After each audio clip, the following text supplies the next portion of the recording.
പിതാവിൻ്റെയും പുത്രൻ്റെയും പരിശുദ്ധാത്മാവിൻ്റെ നാമത്തിൽ ആമേൻ.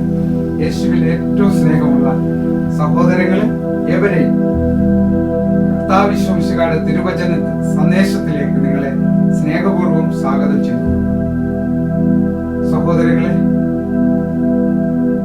മത്തായി 6:33 പറയുന്നു, നിങ്ങൾ ആദ്യം അവിടുത്തെ രാജ്യവും നീതിയും അന്വേഷിക്കും. ദൈവത്തിന്റെ രാജ്യം, അവിടെ ഒരു നീതിയുണ്ട്. ലോകത്തിന്റെ രാജ്യത്ത് ഒരു നീതിയുണ്ട്. ദൈവത്തിൽ വിശ്വസിക്കുന്നവരെല്ലാം ദൈവത്തിന്റെ രാജ്യത്തിന്റെ നീതി മറ്റുള്ളവർക്ക് കൊടുക്കാൻ അർഹതപ്പെട്ടവരാണ്. ഞാനും നിങ്ങളും എല്ലാം.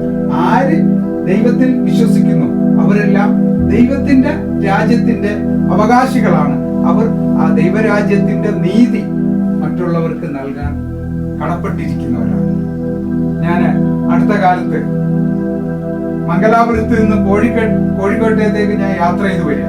മംഗലാപുരത്ത് ഒരു കൺവെൻഷൻ കഴിഞ്ഞ് എനിക്ക് കോഴിക്കോട് ധ്യാന കേന്ദ്രത്തിൽ അടുത്തൊരു ശുശ്രൂഷ ആരംഭിക്കുന്നുണ്ട്. ഞങ്ങൾക്ക് അങ്ങോട്ട് വരാനായിട്ട് ഞങ്ങള് ടീമുള്ളവരെല്ലാം ഒരുമിച്ച് വരികയാണ്. അപ്പോൾ ഞങ്ങളുടെ കൂട്ടത്തിലുണ്ടായിരുന്ന അടുത്ത് ഒരു ഹൈന്ദവ ഫാമിലി ഉണ്ടായിരുന്ന ഒരു സഹോദരി ഇങ്ങനെ പറഞ്ഞു, നിങ്ങൾക്ക് ഞായറാഴ്ചകളിൽ നിങ്ങളുടെ പള്ളിയിൽ ചെന്ന് നിങ്ങൾ പ്രാർത്ഥിച്ച നിങ്ങൾക്കെല്ലാം നിങ്ങളുടെ ഈശോ തരുമല്ലോ എന്ന് പറഞ്ഞു. അപ്പോ ഞങ്ങളുടെ കൂട്ടത്തിൽ ഉണ്ടായിരുന്ന ഒരു പാട്ടുകാരൻ, ആ പാട്ടുകാരൻ പറഞ്ഞു, അത് ഞങ്ങൾ മാത്രമല്ല, നിങ്ങൾ പ്രാർത്ഥിച്ചാലും നിങ്ങൾക്കും ഞങ്ങളുടെ ദൈവം നീതിയും സമാധാനവും നൽകും. അപ്പം പറഞ്ഞത് ക്രിസ്ത്യാനികൾക്ക് മാത്രമല്ലേ ഈ ക്രിസ്തുവിൽ നിന്ന് എന്തെങ്കിലും കിട്ടുകയുള്ളൂ. അപ്പോൾ ഞങ്ങളുടെ അടുത്തിരുന്ന, ഞങ്ങളുടെ കൂടെ ഉണ്ടായിരുന്ന ഒരു സഹോദരൻ ഞങ്ങളെല്ലാം ഒരുമിച്ച് പറഞ്ഞു, യേശു ക്രിസ്തു ക്രിസ്ത്യാനികളുടെ മാത്രമല്ല, അവിടുത്തെ രാജ്യവും അവിടുത്തെ നീതിയും അന്വേഷിക്കുന്ന എല്ലാവർക്കും അവിടുന്ന് സന്തോഷവും സമാധാനവും നൽകും. നമ്മുടെ എല്ലാ ചിന്ത യേശു ക്രിസ്തുവിൽ നമുക്ക് മാത്രമാണ് അവകാശം, എനിക്ക് വേണ്ടി മാത്രമാണ് കർത്താവ് ജനിച്ചത്. ലോകത്തിലുള്ള എല്ലാ ജനതയ്ക്കും വേണ്ടിയാണ് കർത്താവ് ഈശോ മിശിഹാ ജനിച്ചിരിക്കുന്നത്. അതുകൊണ്ട് അവിടുത്തെ രാജ്യം അന്വേഷിക്കുന്നവർക്ക് നീതി ലഭിക്കും, അവർക്ക് സമാധാനം ലഭിക്കും. യേശുക്രിസ്തുവിന്റെ രാജ്യവും നീതിയും ആണ് നമ്മൾ ആഗ്രഹിക്കേണ്ടത്. യേശുക്രിസ്തുവിന്റെ രാജ്യത്ത് യേശുക്രിസ്തുവിന്റെ നീതി തുല്യമാണ്. ആർക്കും ചേരി തിരിഞ്ഞ് അല്ലെങ്കിൽ അധികാരം ഉപയോഗിച്ച് കഴിവ് ഉപയോഗിച്ച് കൊടുക്കുന്നതല്ല.